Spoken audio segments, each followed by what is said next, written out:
गृह मंत्री अमित शाह का कल उत्तराखंड दौरा। लाल बहादुर शास्त्री अकादमी का एक दिवसीय दौरा। मुख्य सचिव ने तैयारियों को लेकर बैठक की।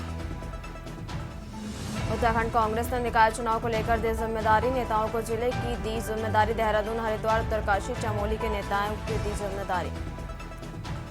उत्तराखंड को आपदा से निपटने के लिए धनराशि मंजूर। केंद्र सरकार ने 15 राज्यों के लिए 139 करोड़ की धनराशि की मंजूरी। राष्ट्रीय खेलों की तारीखों को लेकर असमंजस की स्थिति। 28 जनवरी से 14 फरवरी तक होने थे राष्ट्रीय खेल। कृषि मंत्री गणेश जोशी ने अधिकारियों के साथ की समीक्षा बैठक। संचालित योजनाओं के क्रियान्वयन के लिए दिए दिशा निर्देश। एम्स ऋषिकेश में किया गया पहला बैरिएट्रिक ऑपरेशन। रोबोटिक विधि द्वारा किया गया पहला बैरिएट्रिक ऑपरेशन। आप देख रहे हैं के न्यूज, खबरों का सारथी। नमस्कार, स्वागत है आपका के न्यूज इंडिया में और मैं हूं आपके साथ अविन्या राउत। और अब बात करेंगे खबर उत्तराखंड की और बड़ी जानकारी आपको देहरादून से बता रहे हैं, जहां उत्तराखंड को आपदा से निपटने के लिए धनराशि की मंजूरी मिली है। वहीं सरकार ने 139 करोड़ रुपए की धनराशि मंजूर की। केंद्र सरकार ने 15 राज्यों के लिए धनराशि की मंजूरी दी है और ये बड़ी जानकारी आपको बता रहे हैं, जहां 1000 करोड़ रुपए की धनराशि को हरी झंडी दिखाई और आपदा के जोखिम में घटाने क्षमता निर्माण परियोजनाओं के लिए केंद्र ने बजट जारी किया है। अब बड़ी जानकारी आपको देहरादून से बता रहे, जहां उत्तराखंड के लिए 139 करोड़ रुपए की मंजूरी दी गई है।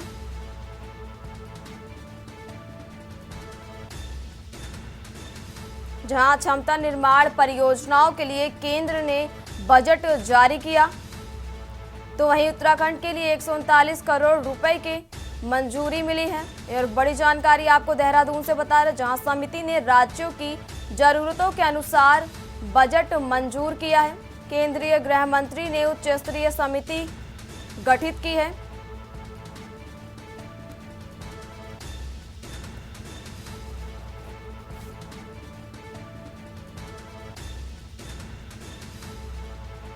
और इसी खबर पर ज्यादा जानकारी के लिए हमारे साथ देहरादून से संवाददाता अंकित काला जुड़े हुए हैं। अंकित, आपसे जानना चाहेंगे, उत्तराखंड को आपदा से निपटने के लिए धनराशि की मंजूरी दी गई है, क्या कुछ है पूरी जानकारी? देखिए, केंद्र सरकार की तरफ से 15 राज्यों के लिए 1000 करोड़ रुपए की धनराशि को हरी झंडी दिखाई गई है। इसी धनराशि के तहत उत्तराखंड राज्य को 139 करोड़ रुपए मंजूर हुए हैं। मुख्यमंत्री पुष्कर सिंह धामी ने प्रधानमंत्री नरेंद्र मोदी और केंद्रीय गृह मंत्री अमित शाह का आभार व्यक्त किया है। इस धनराशि का जो उपयोग है वो उत्तराखंड में जो समय समय पर आपदाएं आती है उससे निपटने के लिए किया जाएगा। उत्तराखंड सरकार का ये कहना है कि इस बजट के माध्यम से जो प्रभावित है उनको काफी मदद दी जाएगी। इसके अलावा जो पुल है, जो सड़क मार्ग है या जो अन्य जो नुकसान हुआ है उस नुकसान के बाद जनता को सुविधा देने के लिए इस बजट का उपयोग किया जाएगा। तो एक बड़ी धनराशि उत्तराखंड राज्य को मिली है और केंद्र सरकार की तरफ से केंद्रीय गृह मंत्री अमित शाह की अध्यक्षता में एक उच्च स्तरीय समिति का गठन किया गया था। इस समिति की कल देर शाम दिल्ली में एक बैठक हुई थी।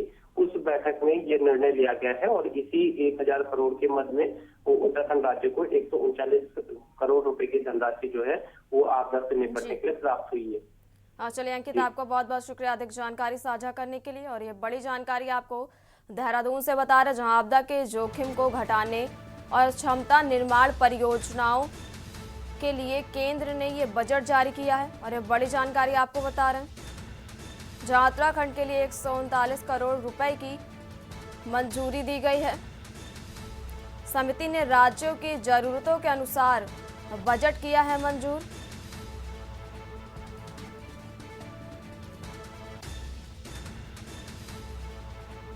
और अब रुक करते हैं अगली खबर का। हल्द्वानी में परिवहन विभाग ने 19 टीम बनाकर शहर में ताबड़तोड़ छापेमारी की। इस दौरान दर्जनों गाड़ियों को आरटीओ कार्यालय लाकर उनके खिलाफ कार्रवाई की गई, लेकिन परिवहन विभाग की कार्रवाई लोगों के लिए मुसीबत बन गई। वाहन चालकों व लोगों ने परिवहन विभाग की कार्रवाई के खिलाफ कई प्रकार के आरोप लगाए। कई चालक बोले कि उन्हें घर से बाहर निकलते ही उठा लाएं। तो कहीं चालकों ने कहा कि उनकी खाली गाड़ी थी, उसके बावजूद उन्हें जबरदस्ती आरटीओ लाकर चालान कर दिया गया।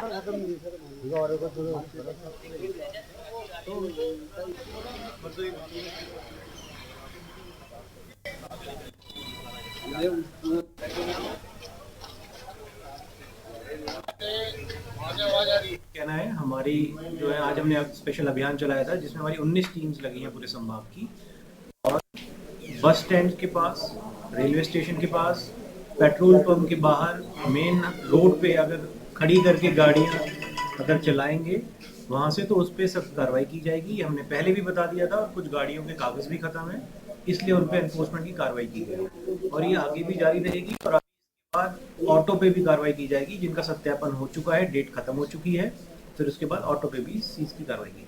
लगभग 50 से 60 गाड़ियां हैं जिनके खिलाफ हमने अभी सुबह हमारी टीम्स ने कार्रवाई करी है। और अगर कोई न्यूसेंस करेगा रोड पे, अगर कोई भी गाड़ी, टैक्सी हो चाहे कोई भी गाड़ी हो, रोड पे किसी का न्यूसेंस बर्दाश्त नहीं किया जाएगा और हमारी एनफोर्समेंट की टीम आगे भी कार्रवाई करती रहेगी। और अगली खबर आपको ऋषिकेश से बता रहे, जहां सड़क हादसे में यूकेडी नेता त्रिवेंद्र पवार की मौत के बाद मुख्यमंत्री पुष्कर सिंह धामी ने परिवार से मिलकर संवेदना व्यक्त की। परिवार से मिलने के बाद कहा कि त्रिवेंद्र पवार जी की राज्य आंदोलनकारी के रूप में राज्य निर्माण में अहम भूमिका रही। उनके निधन से उत्तराखंड के लिए एक बड़ी क्षति है। मेरी पूरी संवेदना परिवार के साथ है। वहीं हादसे को लेकर कहा कि इस हादसे की न्यायिक जांच की जाएगी।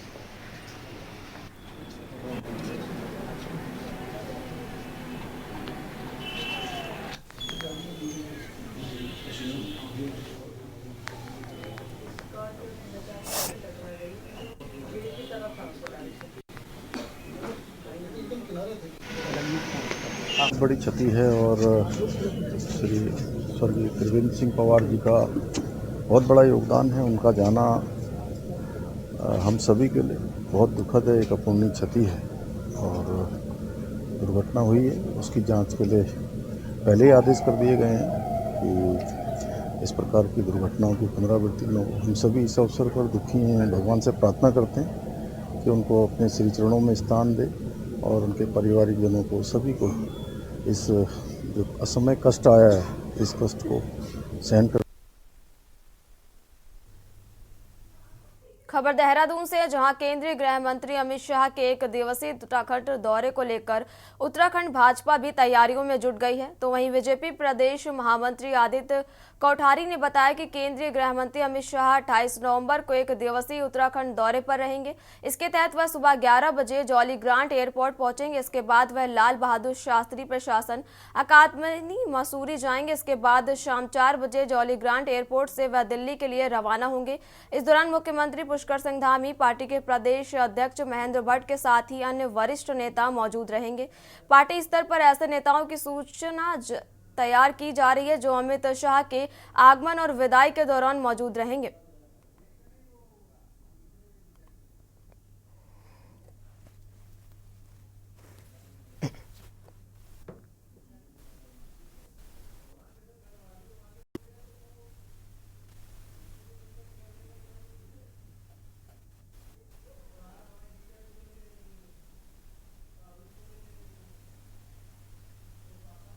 भारत के गृह मंत्री और भारतीय जनता पार्टी के पूर्व राष्ट्रीय अध्यक्ष आदरणीय अमित शाह जी 28 नवंबर को उत्तराखंड के एक दिवसीय भ्रमण पर आ रहे हैं।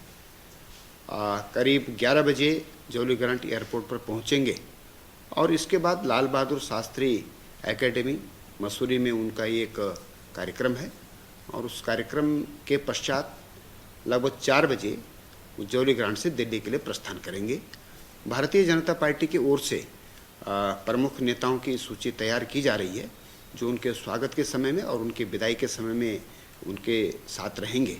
और प्रदेश के यशस्वी मुख्यमंत्री आदरणीय पुष्कर सिंह धामी जी भी उनके स्वागत में रहेंगे। हमारे प्रदेश अध्यक्ष आदरणीय महेंद्र भट्ट जी और सभी वरिष्ठ पदाधिकारी उनके स्वागत में रहेंगे। खबर देहरादून से है, जहां राजधानी देहरादून में हाल के दिनों में हुए भीषण सड़क हादसे के बाद परिवहन विभाग ने इन हादसों के रोकथाम के लिए अभियान को तेज करने का फैसला लिया है। तो वहीं आरटीओ प्रशासन देहरादून सुनील शर्मा ने बताया कि हाल के दिनों में काफी हादसे हुए। इसको देखते हुए विभाग की ओर से दिन रात चेकिंग की जा रही है। इसके तहत 5 टीमें कार्य कर रही है। 2 टीमें देहरादून जबकि 3 टीमें हरिद्वार में कार्य कर रही है। देखिए, जो हमारे देहरादून संभाग के अंदर मेनली शहरी क्षेत्र है जैसे देहरादून और हरिद्वार, ये देखा जा रहा है कि काफ़ी संख्या में सड़क हादसे हो रहे हैं और उसको लेकर परिवहन विभाग बहुत ज़्यादा गंभीर है। और परिवहन विभाग ने अपनी एक स्ट्रेटजी बनाई है जिसके अंतर्गत हम लोग 2 चीज़ों पर ध्यान दे रहे हैं। एक तो इन्फोर्समेंट, वो भी ऐसे समय में जबकि गाड़ियों की संख्या ज़्यादा होती है या ऐसे समय में जब तेज़ रफ्तार से गाड़ी चलाने की स्थिति या बहुत ज़्यादा उम्मीद होती है। उसको देखते हुए जो हमारी 5 इन्फोर्समेंट टीम्स हैं देहरादून के अंदर और 3 इन्फोर्समेंट टीम है हरिद्वार शहर के अंदर, उनके द्वारा दिन में और रात में लगातार चेकिंग करी जा रही है। हम लोगों ने टाइम शेड्यूल बनाया हुआ है। हमारी 3 टीम दिन में चेकिंग करती है और 2 टीम रात में चेकिंग करती है और हमारे द्वारा विशेष तौर पर अल्कोहल की टेस्टिंग की जा रही है। खबर देहरादून से, जहां जिले में बढ़ती सड़क दुर्घटनाओं को देखते हुए देहरादून एसएसपी अजय सिंह सड़क पर उतरे। उन्होंने आशा रोडी, पंडित वाड़ी, नंदा की चौकी समेत तमाम क्षेत्रों में सड़कों के बॉटल अनेक का निरीक्षण करते हुए सुधार के निर्देश दिए। इस मौके पर नंदा की चौकी क्षेत्र में कुछ युवा बिना हेलमेट तेज रफ्तार बाइक चलाते मिले। एसएसपी ने यातायात नियमों के पालन की हिदायत देकर चालान कराए। एसएसपी दून दिल्ली एक्सप्रेसवे के समापन पॉइंट आशा रोडी भी पहुंचे। यहां एक्सप्रेसवे से आने वाले वाहनों के दबाव का आकलन किया। इसके अलावा पंडित वाड़ी और नंदा की चौकी में बोटलनेक और दुर्घटना संभावित क्षेत्रों का निरीक्षण कर सड़क दुर्घटनाओं पर अंकुश लगाने के लिए प्रभावी कार्रवाई के भी निर्देश दिए।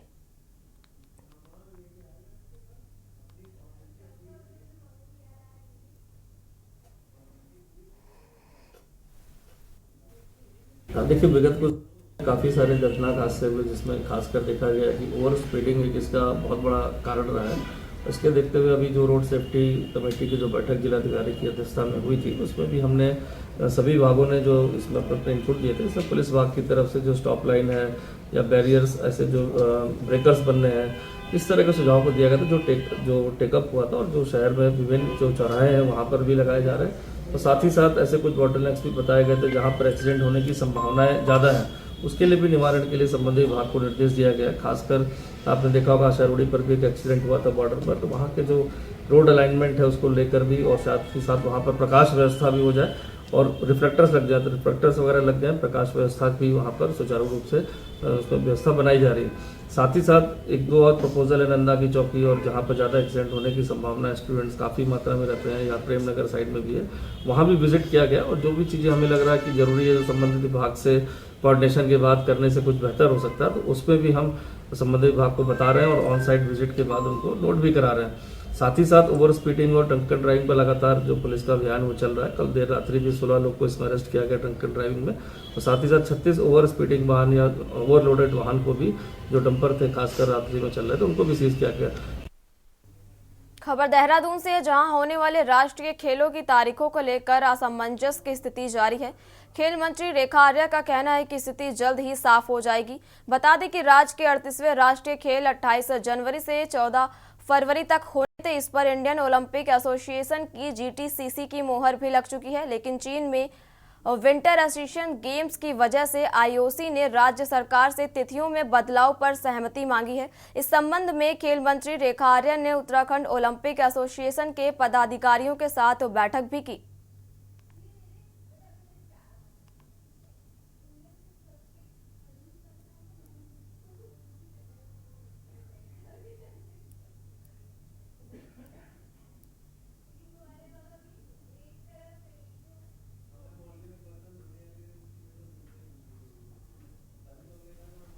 देखिए, आज उत्तराखंड ओलंपिक एसोसिएशन के पदाधिकारियों को आमंत्रित किया गया था, चूँकि कुछ विषय जो आज अखबार के माध्यम से और कुछ जो भारतीय ओलंपिक संघ के द्वारा 28 जनवरी से प्रारंभ होने जा रहे राष्ट्रीय खेलों की तिथि के संदर्भ में एक नई तिथि जो 15 फरवरी से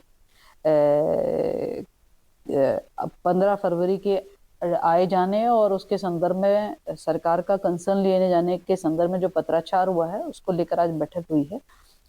और चूंकि उस पत्र में सरकार का कंसर्न पूछा गया है, तो जिसको लेके उत्तराखंड ओलंपिक एसोसिएशन की ओर से, जो कि उसमें पदाधिकारी भारतीय ओलंपिक संघ में उत्तराखंड को रिप्रेजेंट भी करते हैं, तो कारण ये बताया गया कि जो तिथियों में एक संशोधन आंशिक रूप से आया है, जिसमें विंटर एशियन गेम्स चाइना में जो प्रस्तावित है वो, प्लस कुछ फेडरेशंस की इच्छा थी कि डेट को आगे बढ़ा दिया जाए, तो जिसके कारण से डेट को आगे के लिए बढ़ाए जाने का कंसर्न जो है वो सरकार से मांगा गया। तो ऐसी परिस्थितियां क्यों उत्पन्न हुई, क्योंकि विभाग तो पहले भी और उससे पहले भी तत्परता के साथ में संसाधनों को डेवलप करने से लेकर समस्त औपचारिकताओं को पूर्ण करने की ओर आगे बढ़ चुका है।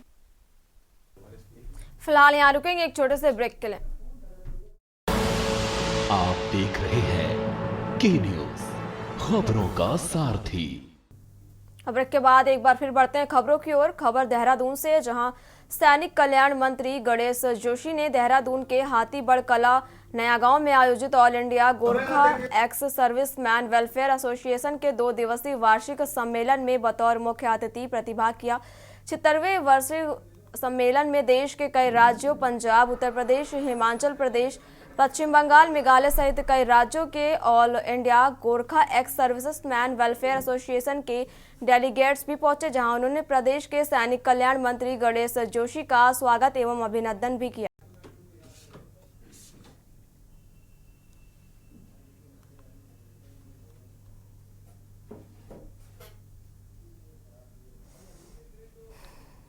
कि सबसे बड़ी गोरखा बाहुल्य विधानसभा का प्रतिनिधित्व करता हूं और लगातार 3 बार से मैं यहाँ की जनता ने मुझे सेवा करने का मौका दिया है। और इस अवसर पर मैं आज, क्योंकि इनका राष्ट्रीय कार्यक्रम यहाँ पर है, पूरे देश से जितने गोरखा समाज से जुड़े हैं सैनिक यहाँ पर आए हैं, उनसे मेरी मुलाकात हुई। मैं शुभकामनाएं देता हूँ, बधाई देता हूँ और विश्वास दिलाता हूं कि सैनिकों के हित में, समाज के हित में, देश के हित में वो बेहतर होगा, उसको हम करेंगे, ये भरोसा है। खबर कोटद्वार से है, जहां उत्तराखंड क्रांति दल की केदारनाथ विधानसभा उपचुनाव में हुई करारी हार की नेताओं ने समीक्षा बैठक की। यूकेडी नेता महेंद्र सिंह रावत ने पार्टी की समीक्षा बैठक की जानकारी देते हुए बताया कि केदारनाथ विधानसभा के उपचुनाव में जो वोट यूकेडी को पड़ने चाहिए थे, वह वोट निर्दलीय प्रत्याशी को पड़ गए, क्योंकि युवाओं की लड़ाई लड़ने के बावजूद युवाओं ने यूकेडी को वोट नहीं दिया।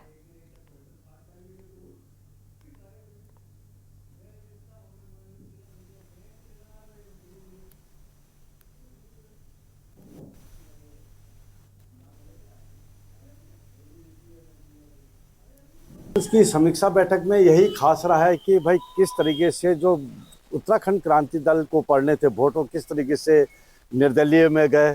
कहीं न कहीं पे जो समीक्षा बैठक में पूरी चीज़ें खुल के आई कि जिन लड़कों के लिए जो हम चाह रहे थे, जो युवा उत्तराखंड क्रांति दल छोड़ के जो भी संगठन अगर लड़ रहे हैं, ईमानदारी से उत्तराखंड राज्य की सोच के लिए लड़ रहे हैं, उनका हम लगातार सहयोग कर रहे थे। पर इस चुनाव से लगता है कि वहाँ पे कुछ युवा जो भ्रमित हो गए, जो चुनाव लड़ रहे हैं, किससे से लड़ रहे हैं, जिस राष्ट्रीय दलों का सहयोग कर रहे हैं, तो उस पर ही समीक्षा बैठक में सब चीज़ निकल के आई। बढ़ते हैं खबरों की ओर। खबर कोटद्वार से है, जहां वन रही पाखरू टाइगर सफारी निर्माण में हुई अनियमितताओं के मामलों में विवादों में आए पूर्व वन मंत्री हड़क सिंह रावत ने एक बार फिर केंद्रीय जांच एजेंसी ईडी को आड़े हाथों लिया। हड़क सिंह रावत ने ईडी को खुला चैलेंज देते हुए कहा कि यदि उसमें दम है तो उन्हें गिरफ्तार कर जेल भेज के दिखाए। हड़क सिंह रावत ने कहा कि पाखरू टाइगर सफारी वह युवा बेरोजगारों की भलाई के लिए बना रहे हैं।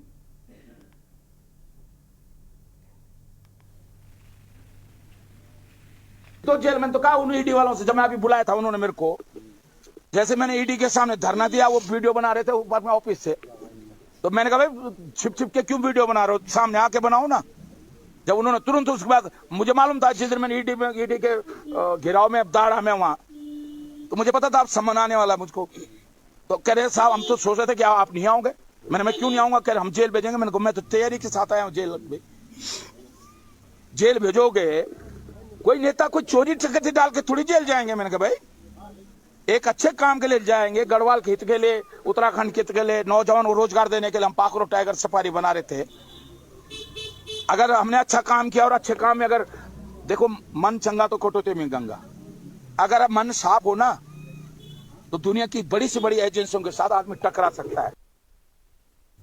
मुख्य सचिव राधा रतूड़ी ने उत्तराखंड सचिवालय देहरादून में शासन के वरिष्ठ अधिकारियों की बैठक ली। बैठक में केंद्रीय गृह मंत्री के 28 नवंबर को लाल बहादुर शास्त्री प्रशासन अकादमी मसूरी भ्रमण कार्यक्रम के दौरान सुरक्षा एवं अन्य आवश्यक व्यवस्थाओं की तैयारियों के संबंध में चर्चा की गई। मुख्य सचिव ने आयुक्त गढ़वाल मंडल पुलिस, उप महानिरीक्षक गढ़वाल रेंज, जिलाधिकारी एवं वरिष्ठ पुलिस अधीक्षक देहरादून सहित सभी संबंधित अधिकारियों को समस्त व्यवस्थाओं पुख्ता करने के दिशा निर्देश दिए।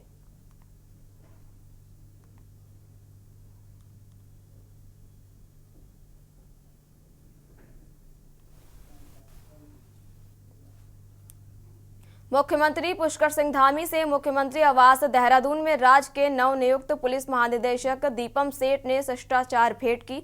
मुख्यमंत्री ने पुलिस महानिदेशक दीपम सेठ को शुभकामनाएं देते हुए कहा कि राज्य में कानून व्यवस्था के साथ ही पुलिस को स्मार्ट पुलिसिंग की ओर ले जाना है। उन्होंने कहा पुलिस के सशक्तिकरण के साथ उन्हें एडवांस टेक्नोलॉजी के माध्यम से भी जोड़ना है। राज्य सरकार का संकल्प ड्रग्स फ्री उत्तराखंड बनाना है, जिसमें पुलिस की अहम भूमिका है। उन्होंने कहा समाज में नशे के खिलाफ तेजी से अभियान चलाया है और ड्रग्स माफिया और तस्करों को जेल में डालना है। यातायात सुरक्षा पर भी विशेष ध्यान दिया जाना है।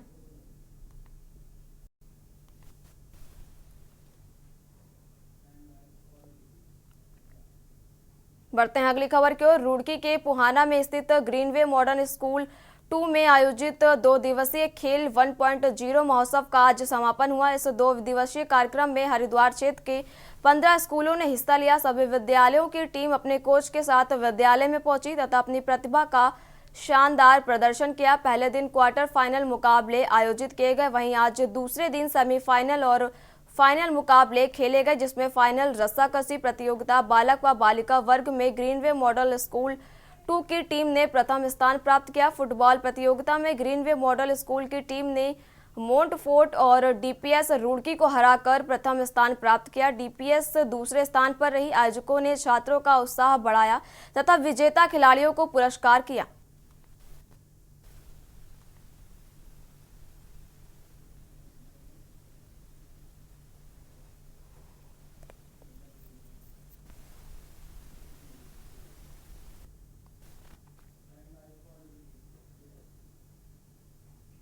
उत्तराखंड के नवनियुक्त डीजीपी दीपम सेठ ने पुलिस मुख्यालय में वरिष्ठ पुलिस अधिकारियों की बैठक ली। बैठक में नए आपराधिक कानूनों की प्रभावी क्रियान्वयन के न्याय प्रक्रिया की आवश्यकताओं के अंतर्गत मशीन उपकरण एवं षड्यंत्रों की आवश्यकता एवं आकलन के संबंध में चर्चा की गई। इस दौरान उन्होंने अधिकारियों को जरूरी निर्देश भी दिए। डीजीपी ने नए उपकरणों के लिए एक प्रस्ताव तैयार करने, आमजन को नए आपराधिक कानूनों के संबंध में जागरूक करने के लिए जागरूकता कार्यक्रम आयोजित करने के साथ ही कोर्ट में आमजन की वीडियो कॉन्फ्रेंसिंग के जरिए गवाही कराने की प्रक्रिया हाईकोर्ट से जारी और दिशा निर्देशों के तहत और इसके लिए जिलावार स्थान चिन्हित करने के साथ ही एसओपी बनाने के भी निर्देश दिए।